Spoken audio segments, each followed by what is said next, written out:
Okay, so I was talking to a patient the other day. We kind of went through how insurance and medicine kind of is that corporate practice of medicine thing is kind of expanded. And they were like, you should totally talk about this in your podcast. So I will. First of all, the numbers I'm using are just to get an idea. Second of all, this isn't how it always works, but this is a big part of one of the problems with medicine. So you'll kind of understand what's going on as we go. All right. So when we start looking at, why the drugs what drugs are chosen, things like this, you have to understand a lot of times, not always, a lot of times doctors are more technicians than they are just, people figuring out what's going on and selecting what they want for you. And what I mean by that is you come in with, problem, disease, symptom X. And what ends up happening is that they're taught, when you see this thing, here are your choices of medications for this problem. Okay. And so as they go through, they're like, okay, you have this thing, we're going to give you these meds, which is why a lot of times if you go see 3 different doctors, they all recommend the same drugs or the same procedure or the same tests, because they're like, if you have this thing, here's a protocol that you follow, and you have to follow the protocol, or else you get in lots of trouble, you lose your license, you go to jail, that sort of thing. Go into that later. And so that's how they kind of choose their drugs. Well, what people don't know is that a lot of times the insurance companies make those decisions. Now, people don't understand about how insurance companies are set up. So they think that there's an insurance company they pay premiums to, and then they pay the pharmaceutical companies, they pay the doctors, they pay all the people. And, so the insurance companies kind of help manage how much things cost. And that's not actually how it is anymore. The insurance company owns the insurance premiums that you're paying them. They own the doctor's offices. They own the laboratory function. They own the pharmaceutical, the pharmacies. They choose what drugs are used all the way through. They make money off all those things. So what ends up happening is that, so you go to the doctor, and a lot of these doctors that are now part of a corporate group. They've sold to a larger group. They're now, however you want to put it. They're no longer the doctor owning his own little spot, or you go to the hospital, and the hospital, they work for the hospital. A lot of these hospitals, a lot of these doctor groups are owned by the pharmaceutical companies. I'm sorry, not the pharmaceutical companies, by the insurance companies. So you go to the doctor and you go, doc, I got this issue. Well, what happens is that the insurance companies tell the people at the top, the administrators for the hospitals and for whoever's running with the docs, they say, okay, for these issues, you have these 5 options that you can prescribe, but insurance is only going to cover these 3 drugs, and we're going to cover this one drug really, really well. So it's going to be the cheapest option. And so they tell the docs, hey, here are the 5 options. We really recommend that you give one of these 3 because they're covered by insurance, and so your patients will be happier. And so just please do this. Otherwise, patients are going to be pissy, which makes sense. And so they're like, all right, we'll pick these 3. They're like, hey, and if you can, use this one because it's going to be cheapest for the patient. Fantastic, right? So far, it sounds great for the patient. Okay. Well, the way that works is that, so now the doctors get all these people in, they run the tests they're supposed to run, which pays the hospital and the whole deal. Insurance doesn't necessarily make a ton of money off of your visit to the doctor. So they're not getting the doctor got paid $75 and the insurance company took 20 of it. That's not how it works. The docs make their stuff. The insurance companies that own those doctors' offices, they pay the docs on how many visits did you do and how many prescriptions did you write. It's not necessarily how many prescriptions did you write, but if you talk to the docs who work for the hospitals, if you spend 3 days not writing any prescriptions, you get yelled at and been like, how are you not doing this?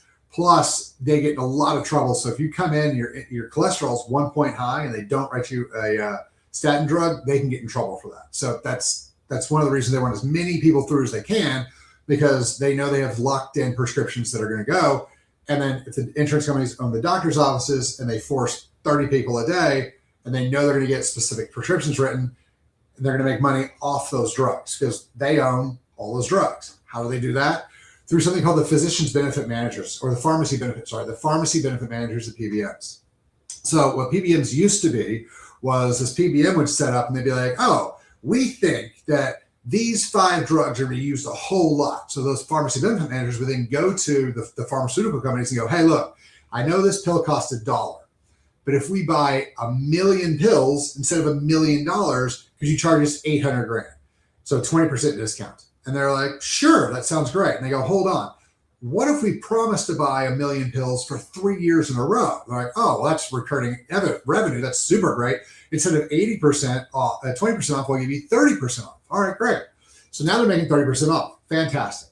So, right. So, and that's going to end up being the drug they recommend everybody buy because they're getting a bigger discount on it because they're buying it in more volume. Fantastic. Anyway, so then, you patient go to the pharmacy that the insurance company owns, and the pharmacy goes, hey, look, this pill that, costs the insurance company 70 cents. They're like, it's $9 a pill. However, because you've got great insurance, it's only, $1.50 with your insurance. So you're still covering the whole cost of it, and the insurance company pays the pharmacy the $9. But since the insurance company owns the pharmacy, it doesn't really matter where that money goes. So you're still paying $1.50 for something that they paid 70 cents for. Again, that shouldn't be a problem. That's how money is made. So just keep that in mind. Well, so what ends up happening is that now they can then go to the, every year when you talk about premiums, most people don't pay their premiums, their companies do, or the government does.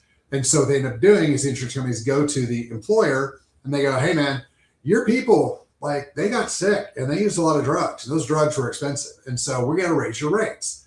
And so they go, all right. And so they raise their rates. And so the rates go on to the consumers. And so the amount you're paying per month goes up. The amount that you're paying for drugs goes up. The amount the companies and the government are paying goes up. And so every year. And that will continue to go up until people decide that they're not going to pay for it anymore. And the amount of people who are paying into the system and the people who are stopped paying the system balances out. And so we get this kind of flat line of profit growth. We'll go into that in a second too. And so that's why these things are going to keep getting more and more expensive. So that's kind of how that whole system works. Now, if you look at like during COVID, and this is why the insurance companies making these decisions is a bad plan, because during COVID, the push was not to make people better. The push was to let people die, to make COVID look super bad, and to really emphasize the point that we had nothing that would work for COVID, and we had to pass the Emergency Act to get the vaccine, which is why a lot of people didn't get monoclonal antibodies, because monoclonal antibodies knocked this thing out like crazy. I talked to a bunch of my politician buddies who told me that they felt like they were going to die, and then like they went in, they got drug in, and they got their monoclonal antibodies, and then the next day they were totally fine. Like one of them told me he went and worked out, had a great workout. The other one told me that he was going to go work out, but he thought he'd give himself one more day. But they were like 95% better the next day, from like horrible, miserable, terrible to completely fine the next day with monoclonal antibodies. Well, a lot of people didn't get monoclonal antibodies. They weren't allowed to. They weren't spread out because it was a phenomenal tool. And had everybody gotten them, people would have been like, well, the government would have said there's no reason for the emergency allotment of the vaccine. So they pulled those back and they didn't let people have them. There are doctors right now in Texas that are still fighting to stay out of jail to keep their licenses for using butazane. Butazane is a steroid that is for lung function. It's for asthma and stuff like that. It opens up the airways so that you can breathe better. Well, if you remember, COVID had a major respiratory component to it. So taking butazane was very beneficial. Taking ivermectin, because of the way ivermectin interacts with mRNA viruses, it actually was beneficial. Could we get ivermectin? No, that was very, very difficult. Nobody would prescribe it. And those who would prescribe it, the pharmacies, again, who owns the pharmacies, wouldn't fill it. And so we couldn't get ivermectin. Like I said, doctors were in trouble, doctors were getting fired, doctors were getting sent home for using things like butazane because it worked. Because the whole goal was to push as hard as they could to show nothing we have could even come close to helping. And so we have to go to the vaccine. So that was the whole push. So the issue with, having a group in charge of that whole thing that then makes money off of obviously death in this case, because the hospitals and the institutions who are owned by the insurance companies were getting paid for deaths, which is, you can go back and look, like the government was paying the hospitals for COVID deaths, which is why everybody was labeled as a COVID death, which also drove up the amount of people dying from COVID, making it look really, really bad. So we had to get to the vaccine. So that's one of the things that came in. And so that's kind of how the system works. So the insurance companies now own the premiums that you're paying them. They own the doctor's offices that are writing the scripts and doing the tests and figuring out what they're going to do. And then they own the pharmacies that are then filling those orders and sending all that stuff back to you. So they own every piece of this. And so it's a little bit difficult to figure out, well, where's the money going to stop? Well, here's the problem. They're like, oh, so they're like, I don't believe that a company would make decisions based solely on finances, and not on morals and ethics. Well, here's the issue. They legally have to. So a lot of people don't know this, but when you're on the board of a company, you have certain legal financial responsibilities. So if you're on the board of a publicly traded company, your primary legal goal is to increase return on investment back to the shareholders as much as possible. In fact, if you are found that you are doing something that you're knowingly doing something that is restricting financial income to the company, you can go to jail for that. So basically, if you're not trying to increase profits as much as possible, you can go to jail for that. So and the other thing is that these executives own shares of stock in the company. So the more money the company makes, the more money they make. So what ends up happening is that the board of directors for these insurance companies are told, if you don't maximize profits, you might go to jail. And if you do maximize profits, you're going to make a lot of money. So it's do these things that make money, you get paid. Don't do them, you go to jail. So that's kind of what they're looking at. Jail's probably not going to happen, but it's on the list of things that can happen to them. So that's kind of where we're at. And so herein lies the problem. So then who teaches the medical doctors to say and do what they do? Medical schools. Well, where do they get their information? From the CDC, the NIH, the pharmacy groups, things like that, who are doing the research. Well, if you've got the insurance companies owning the pharmacy benefit managers, owning the pharmacies, owning the doctor's offices, making all that stuff, who do you think's supplying the funding and everything else for this research? Insurance companies. Well, so here's the thing. So what happens if you have a drug? Let's just call it statin drugs. There's a lot of them. Let's just say this one. So let's say that you have statin drugs, and all of a sudden the research comes back and goes, hey, statin drugs don't really help because the amount of cholesterol you have actually in research is showing that it doesn't have anything to do with plaquing or heart attacks or strokes. What do you do if you find that out? Because if you find that out, but you're not forced to change, if you're the insurance companies and you do make the change and you radically reduce income, you can go to jail and you're not going to make any money. So that doesn't get pushed through. And so even though that research is out, what are they teaching the doctors? Well, they're teaching the doctors, keep prescribing statin drugs because cholesterol is the problem. So this reinforces bad ideology, bad research, and bad functionality to maintain drug sales, because if they don't, then the insurance companies lose money. And if they lose money because of decisions that the board makes, the board has legal issues with that. So you're never going to see something like a statin drug or an SSRI start to go away unless the government forces them to stop making it. Because if the government forces them, then the board can turn around and be like, there's nothing we can do. The government forced us to not sell this drug anymore. So that's kind of one of the problems that we have going on, is that we're getting bad information. We're prescribing drugs that are not helping, and a lot of times they're hurting. Again, statin drugs is a great example of this, because there is no functional way for the people who are in charge of it to make the change. So that's what's going on. So when you start seeing things and you're like, why does the research say this? Why do the functional medicine guys say this? Why do the physiologists say this? Why do the natural guys say this? But the medical community says this. Well, this is one of the big reasons why. So, if you're trying to figure out or trying to follow the money, this is the thing. So if you want to follow the money, look into the corporate ownership of doctors' offices by insurance companies, and you're going to have to go through like 9 or 10 shell companies before you find out, oh, it is managed by Aetna, it is managed by UHC. A lot of Medicare is managed via UHC or managed via BCBS, and so it's not the government who's managing it. The government's just giving the money over to the insurance companies. The insurance companies are then running their whole system the way they always do. So the insurance companies own the doctor's offices, they own the pharmacy benefit managers, a lot of cases they own the pharmacies. And so that's how all these things are going. And that's one of the big reasons. It's not obviously the only reason, but that's one of the big reasons that healthcare is functioning the way it does, and why we're prescribing, that all these drugs are being prescribed, that are showing little to, not that great benefit, and why we're not doing anything to reduce addiction. So for instance, we know that psychedelics 85% of the time will break addiction on the first try. So the reason that those are still illegal is because if we start breaking addictions like opioids and some of these other things, it will radically decrease sales. And that's where you're at. So that's kind of where a lot of this stuff is, because when you guys were wondering, like, I don't understand how the system works, and why does it seem like it gets more expensive every year, and yet our healthcare is getting worse, and people are getting worse, and we're prescribing more and more drugs, people are getting sicker and sicker. This is part of the problem. And so if you look at it like, well, why don't they just make better decisions? The decisions these insurance company people, the boards are making, are with their legal parameters, are the best decisions they can be making. Because look at it, like their rule again is if they don't make more money, they could go to jail. And so they're like, well, how do we make the most money? And they just keep the system rolling. So unless the government does step in and say, we're going to start changing things, our healthcare is never going to get any better.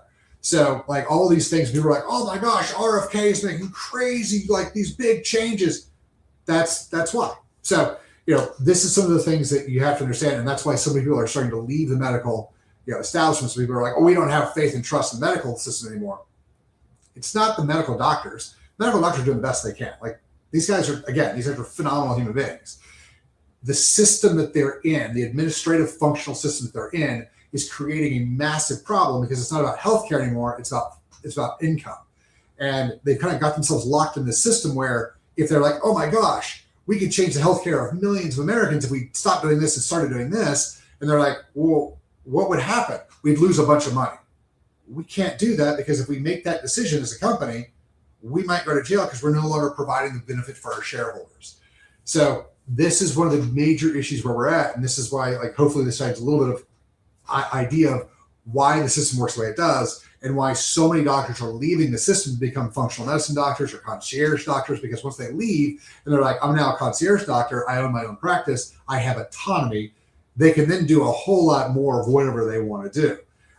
Now, the boards and everything are really cracking down on this. There's a 3-page thing that takes about 20 minutes to go through with a patient, that if you're going to offer them anything besides what the insurance company and this medical establishment has dictated, this is the way we do everything. You don't do any tests or any drug or any supplement outside of this.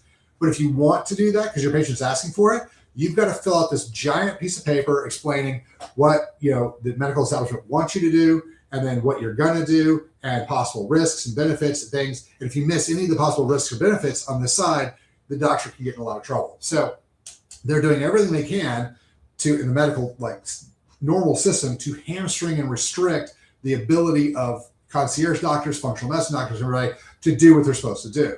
Because if you're paying for an hour of time with this doctor, and by law, they have to spend 20 or 30 minutes going over this form with you, well, there's going to be a whole lot less process done with you. It's going to be a whole lot more expensive. It's going to be a whole lot harder.